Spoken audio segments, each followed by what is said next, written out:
We are going to jump right into today's agenda with our first presenter, who is Alejandro Casicedo Yaronczynski. Alejandro is an experienced oceanographer and a chartered civil engineer with a diverse career portfolio which includes harbors, marinas, breakwaters, jetties, and seawalls, coastal protection schemes, reclamation, and dredging. Alejandro has a robust understanding of numerical modeling tools and extensively applied in coastal and marine environments.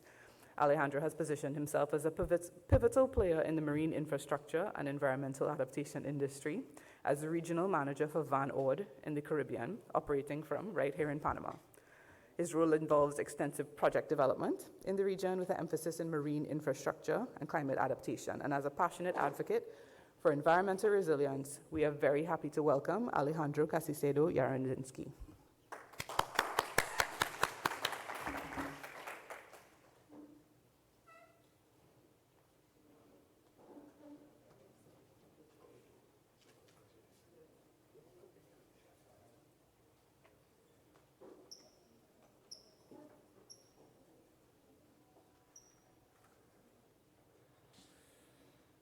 Okay, thank you, Chrissy. Thanks, first of all, to the...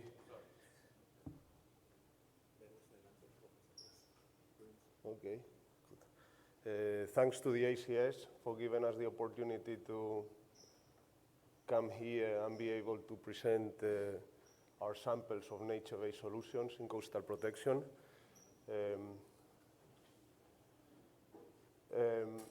In this presentation, my objective is to share some of the examples of our coastal protection projects using nature-based solutions, which have been successful in. Van Oord is one of the main marine infrastructure and climate adaptation contractors in the world. And well, we are a Dutch organization, but we operate around the world, and my remit is to take care of the Caribbean. I wanted to share some of the main coastal protection solutions, so I'll just walk you through some of the main bullet points and options available. I'll share with you some of the samples that we've been doing around the world with some interesting PPP schemes that have been in place now for many, many years. And well, last I will touch on the ocean health coral regeneration that we've been doing in Bahamas as part of this process, yeah? I mean, there's all sorts of coastal protection solutions. I mean, we're talking about sandy shorelines, which is the focus, and at the end of the day, I've heard many examples of what is a beach and many definitions, and the way I look at beaches are the first line of protection, yeah? The first line of protection against inundation, and against keeping basically our environment free from flooding, yeah? However, these ecosystems have been either by climate change or by anthropogenic interventions being affected.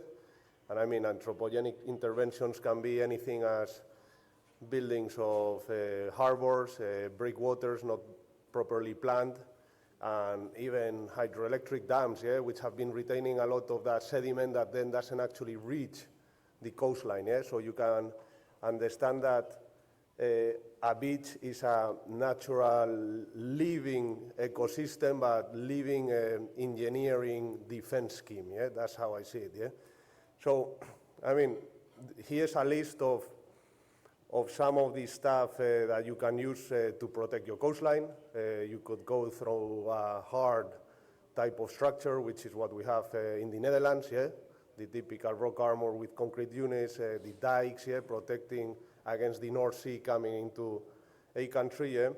And then, well, you have T-shaped groins, parallel groins, perpendicular groins of rock or timber. That's very much used in the UK, for instance. You can also recharge beaches with beach nourishment campaigns on a periodic basis. I will speak now about more in detail about the Sun Engine for beach maintenance, which we hope is of interest. And then, well, of course, then you go into integrated nature in coastal defenses, salt marshes, mangroves, as also a line of defense, seagrass, and coral rehabilitation. This is not limited to, but it gives you a bit of a wide understanding of how it moves from something that is very hard to something that is very soft and environmentally incorporated. Yeah? When we talk about nature-based solutions, I think the most important is to be proactive, to include the environment in the development. That is key.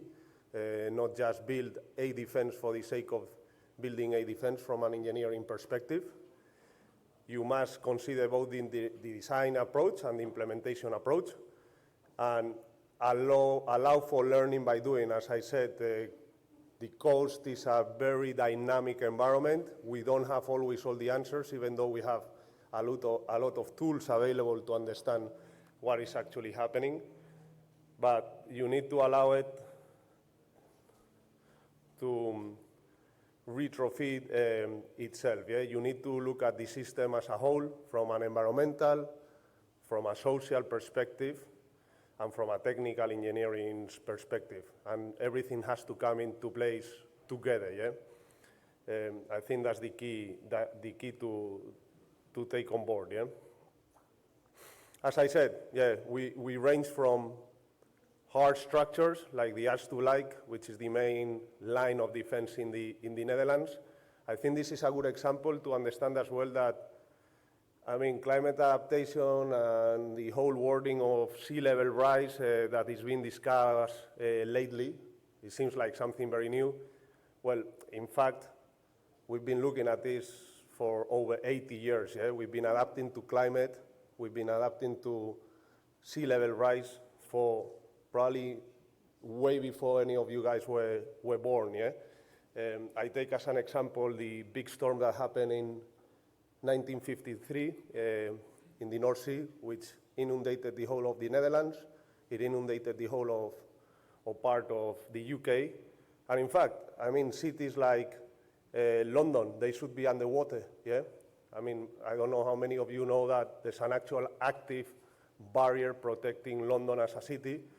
And whenever there is a storm surge, and wherever there's a system base that they understand that the seawater is actually rising, that lock gets closed, yeah, to protect what is probably one of the biggest cities in the world. Yeah? So we've been looking at this for a long, long time, yeah, and we are trying to adapt because, yeah, the assets and the people and the communities that live behind those barriers, we believe that they are worth it, yeah, and that obviously happens all around the world. Yeah? 70% of the population in the world lives along the coastal frontage. Yeah? Then we have hybrid solutions, like some stuff that we've actually done in Sali, Senegal. I'll go more into detail, or Bacton in the UK, and purely nature-based solutions, like some of a project that we did in Indonesia, which was more related to mangrove restoration in order to buffer that the storm surge basically reaching near shore. Yeah? Well, here's a small video for you to take in. That harnesses natural materials and the forces of nature for the benefit of nature and humans, thereby strengthening nature, economy, and society. Building with nature is enabled, amongst others, by technology and system knowledge, a multi-stakeholder approach with inclusion of multiple institutes and benefits to make the business case, and innovative management to put it all together. The Bacton Sandscaping Coastal Flood Scheme in the United Kingdom is an innovative example of partnering and engineering with nature. It was designed to address the coastal erosion threat on the coastline to businesses and communities living between Bacton and Walcott. Through an inclusive public-private partnership, the business case was made to finance a sustainable solution that uses the power of the sea to naturally shift large quantities of sand down a coastline, providing natural flood protection to critical business facilities and neighboring communities. Building with nature in action. Let's connect for climate adaptation action. So yeah, I mean, a bit of a high level to get a bit of an understanding, basically what I'm meaning. Yeah? This is an example of the Sand engine, yeah? In the Netherlands. It was developed as an idea instead of having to protect the whole coast of the Netherlands. As I said, the beaches are the first line of protection. You can see a very healthy dune system just behind it as well, which is normally part of that ecosystem. Dunes also nourish beaches during storm events. But the idea behind the Sand engine was, instead of having to recharge specific segments along the whole coast, yeah, that was viewed as very inefficient. Yeah? So this scheme came along, and all the efforts were put together towards a specific point on the coast of the Netherlands, where we looked at it also from an environmental and social perspective. We created a natural lagoon in which people can go now and do kite surfing. It's used for recreational purposes, also for birds and migratory birds. But the whole concept behind it is let nature basically sift that sand as and when required. Yeah? So from here and from this point, the whole of the coast is being fed slowly but surely during the storms and during the day-to-day wave activity, making sure that the whole coast is kept healthy with less and less intervention. Yeah? Just mention, Bacton in the UK is similar concept. Here you see that the main driver, as you see on the top of the left and two left pictures, that's a refinery. Yeah? So of course, from an industrial perspective, a refinery facing a cliff, which is eroding at a very high rate, and with a town downstream that is also subject to flooding. Well, there was a bit of the private side and the public came together, and they put together this scheme by actually creating a larger buffer zone in front of the refinery. Then that sand migrated along the coast and is now protecting basically the whole stretch of coast in a much more sustainable way. Yeah? So you can see, yeah? Also in many parts of the world, I think sometimes it's not a matter only, I mean, it happens in the developed world, it's not so much the matter of whether sea level rise is actually present, which I agree with, is the fact that as well we've been building in areas that probably we shouldn't have been building. Yeah? Whoever built these bungalows on top of a cliff that is clearly receding and eroding, probably should have thought twice before he did that. Yeah? But probably he didn't ever have that information available. Yeah? An interesting example, Sali, Senegal. We did this job for the World Bank. This is a stretch of coast that it was completely depleted by sand. There was no sand available, so you can imagine that was affecting the touristical sector, even the local fishermen sector, which actually kept their boats on the beach. And we came in and we proposed this together with the World Bank. We proposed this scheme, which we renourished. We built a few detached breakwaters. And now it's it's a completely different place. Yeah? The touristical sector is thriving. The local fishermen don't have to actually go to the local fishermen harbor 5 kilometers away, and they can leave their pangas, pierogies, just behind the breakwaters. Yeah? So that's actually made a big impact to the local community. Yeah? This is something that we do also in Constanța, Romania.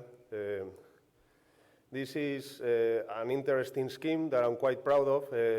Our subsidiary in the UK is involved, and it's a PPP scheme in which basically we have a coastal frontage, heavily populated, and the government is paying us a monthly fee for 25 years. Yeah? And our responsibility is to maintain that standard of protection. So I'm highlighting 1 in 50, we go up to 1 in 400 years event. Yeah?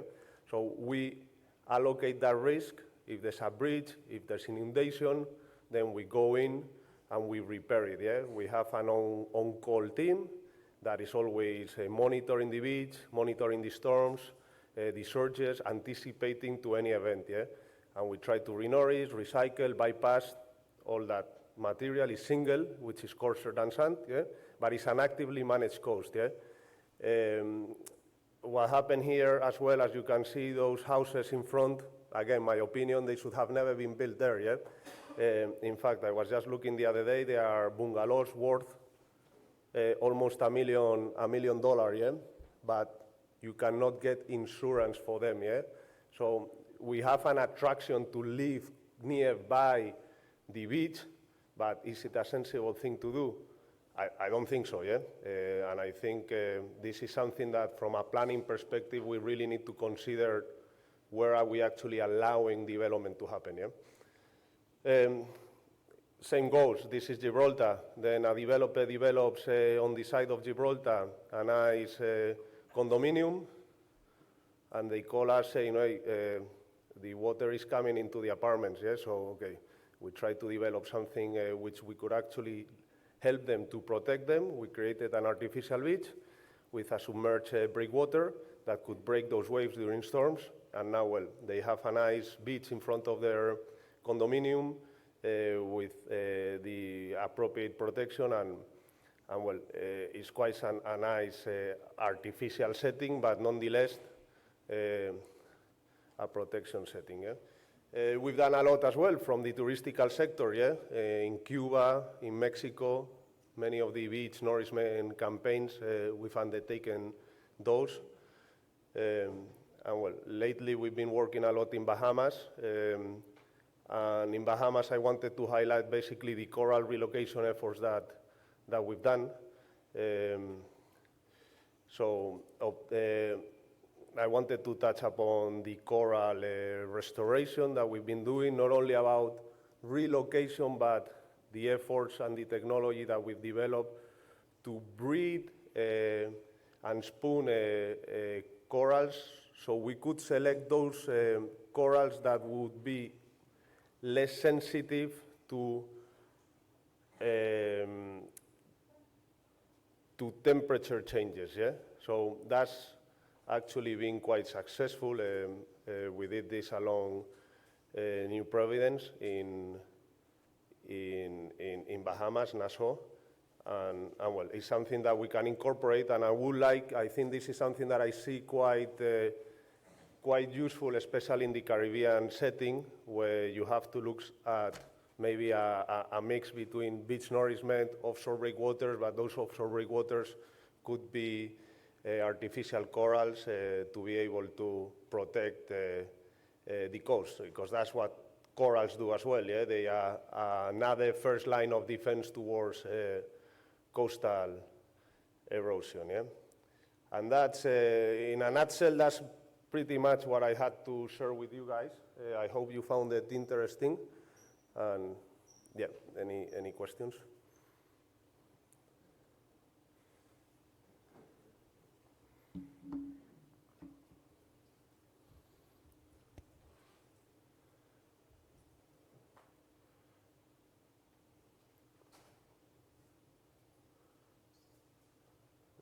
No questions, so everybody is very sleepy.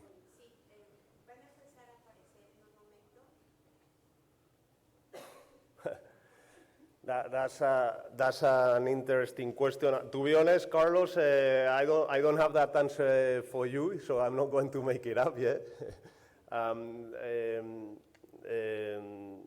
They do grow, yeah, and I think we've actually seen that we actually have a good growth rate, because mortality can be very high as well when we talk about coral relocation.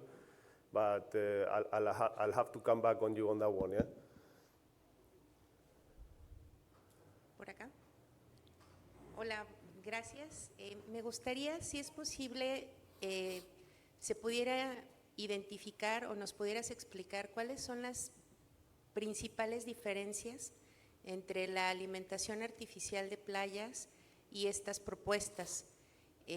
También, cuáles son los, no detallado, pero cuáles podrían ser algunas cosas o algunos parámetros que debieran observarse como mínimo para empezar a diferenciar o para poder optar por una o por otra solución? ¿Cuál es el abanico de propuestas que podríamos tener o qué es lo mínimo que debemos de considerar para poder decir, bueno, probablemente esta sea más conveniente, esta no? Yo creo que es un buen punto y ayer lo mencionaba también nuestro colega de Cuba.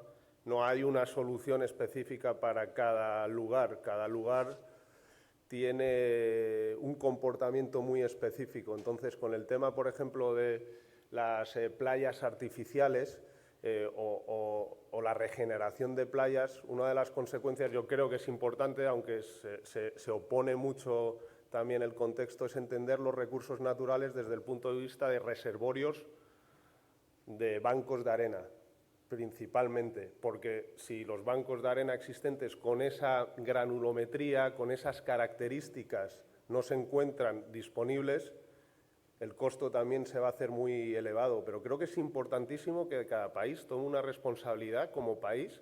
Esto lo hace Holanda, esto lo hace el Reino Unido. O sea, el Reino Unido, por ejemplo, tiene mapeado cada metro de suelo costero y da licencias en función de las características y luego eso se utiliza para decir, ok, tengo este recurso disponible para proteger mi costa y bueno, puede servir técnicamente o no. A lo mejor en otra parte necesitas tener una infraestructura y poner una solución dura, ¿no? Porque a lo mejor no tienes ese recurso arenoso y a lo mejor la erosión es tan grande o no tienes ese flujo, porque son flujos de sedimento que, como dije, las hidroeléctricas, por ejemplo, el otro día me llamaban de República Dominicana, creo, 90 millones en una represa, 90 millones que a mi entender deberían de estar esparcidos por la costa, ¿no? Entonces es un poco buscar entender el sistema, dónde está ese déficit, dónde no está ese déficit y poder regenerar y recrear lo que había antes, porque tampoco vale echar arena por echar arena. Si echas la mala arena, estás perdiendo el tiempo también, ¿no? O sea, entonces, hay un gran abanico de posibilidades que se tiene que ver caso por caso. Otra pregunta, perdón. Considero muy ilustrativo y muy importante conocer ejemplos como lo que se está haciendo en Reino Unido o en Holanda, pero las características de estos países son muy diferentes a las características del Gran Caribe. Y bueno, necesitamos avanzar en diferentes partes, pero me gustaría saber si conoces si en el Reino Unido o en Holanda cuentan con alguna normatividad, si esto está regulado. Es asombroso, al menos para nosotros, que esté todo bien identificado, el mapeo que hay, pero debe de existir alguna especie de regulación. En caso de que lo haya, ¿conoces cómo fue evolucionando? ¿A partir de qué?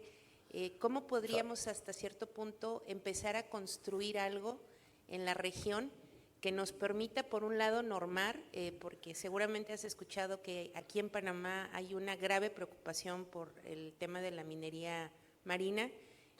¿Cómo podemos empezar a normar?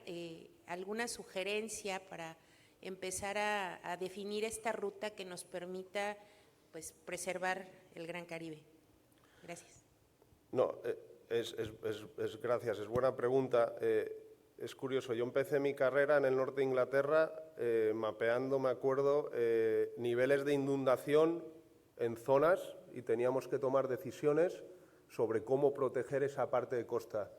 Y todo estaba muy implicado y relacionado con si había una inundación, cuál era el daño, al final cuál es el daño de que la inundación ocurra. Entonces, creo que hay desde el punto de vista económico-financiero, en los países desarrollados, y no digo todos, pero sobre todo creo que Reino Unido y Holanda son pioneros, desde ese punto de vista se dan cuenta y la normativa está, cuál es el costo-beneficio. Si tengo básicamente ciudades que se van a inundar, creo que el beneficio es significativo. Todo eso está calculado. Entonces, yo creo que el enfoque que debería haber también en la región del Caribe es decir, ok, si vamos a proteger ciertas zonas costeras o dejar que el mar haga su trabajo, ¿qué estamos protegiendo? ¿Cuál es el valor agregado que tiene también esa protección, ¿no? Y creo que hablamos mucho desde el punto de vista ambiental, pero creo que hay que hablar también mucho desde el punto de vista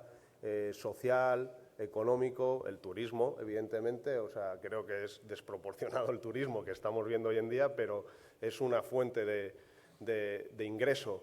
Entonces, creo que hay muchos trabajos en paralelo a desarrollar, porque también el tema de la regulación desde el punto de vista de los bancos de arena, no sé, en el Reino Unido, por ejemplo, te va a tardar 5 o 6 años en conseguir una licencia para explotar un recurso marino. Aquí, en Panamá, conociendo el sector, sé que puedo obtener una licencia bastante rápido. ¿Está la regulación hecha de la mejor manera? No sé, tampoco voy a comentar en eso, ¿no? Pero hay muchos frentes en los que actuar.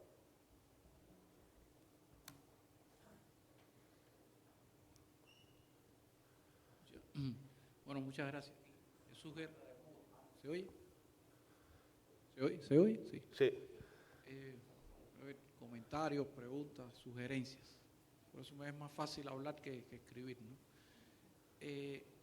Primero, un tema interesante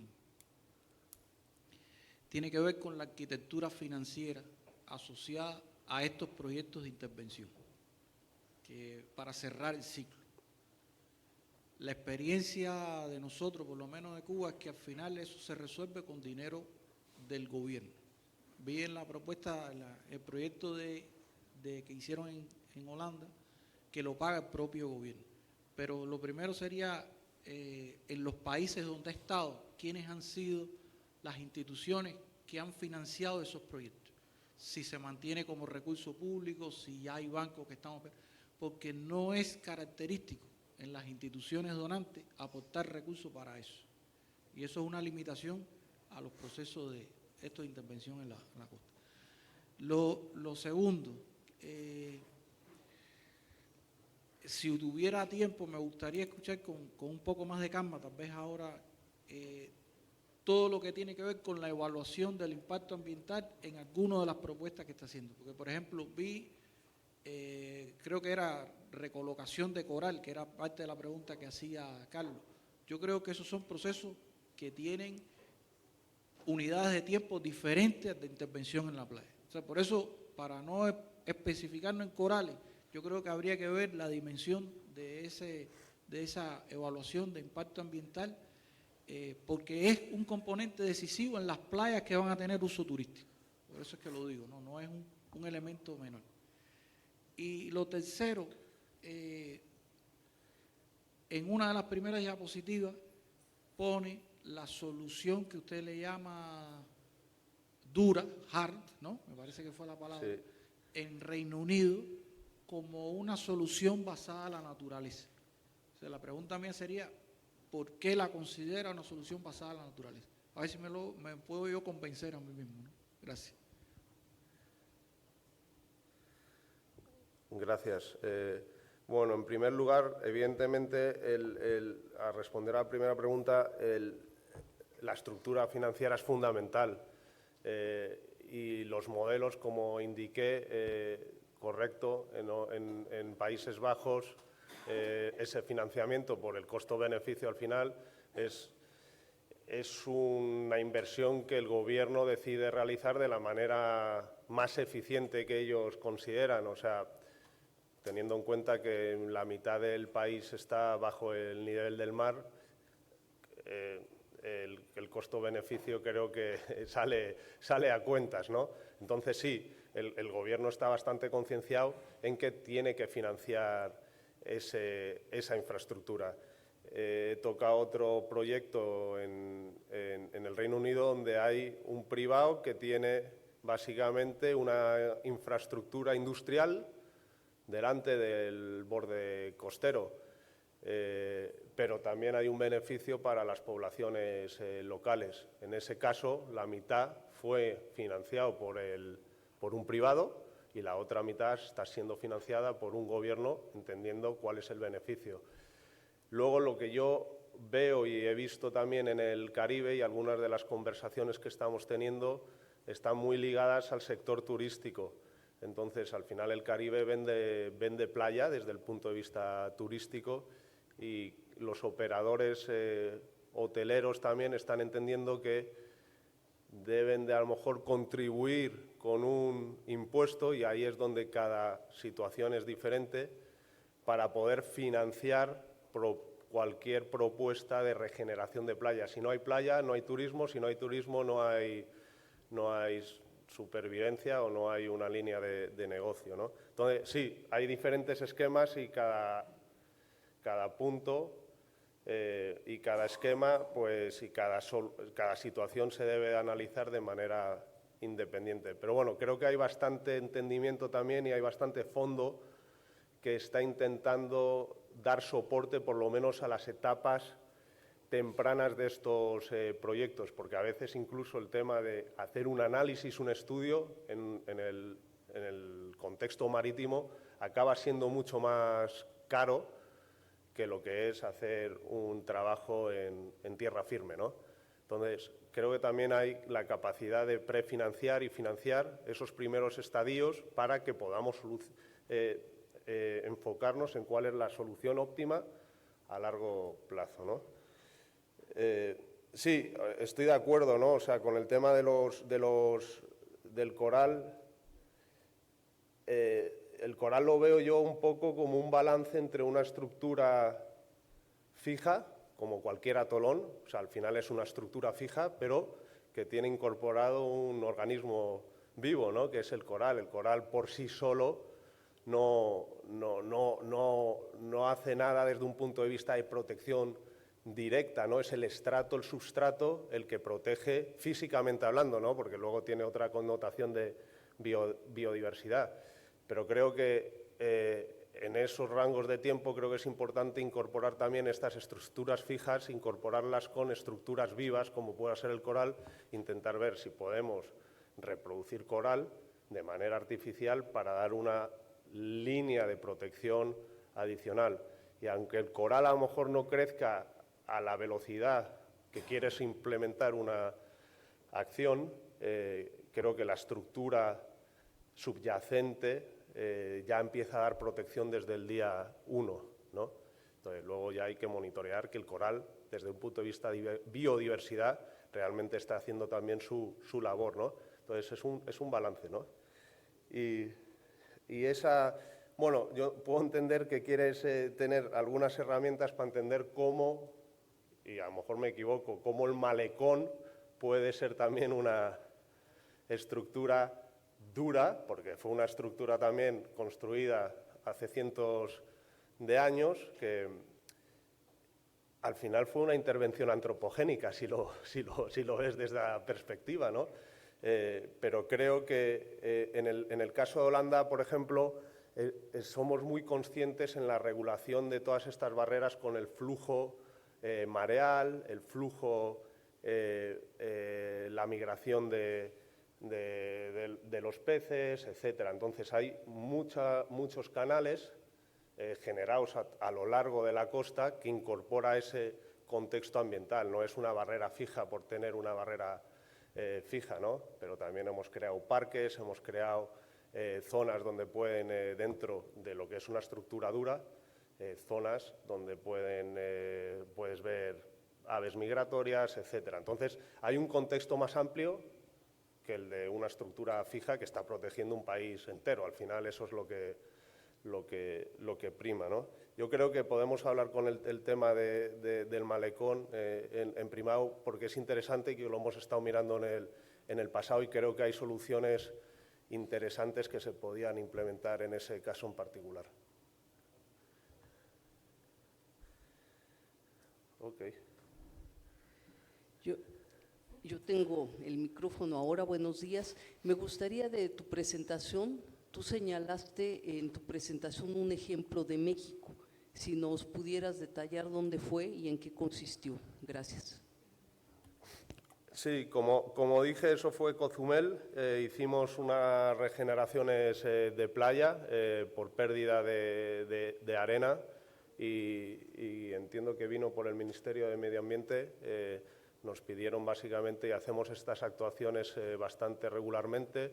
Tenemos identificados también esos bancos de arena que necesitas para básicamente regenerar las playas y bueno, el enfoque fue turismo puro y duro. Cozumel sin playas tampoco tiene ese atractivo, ¿no?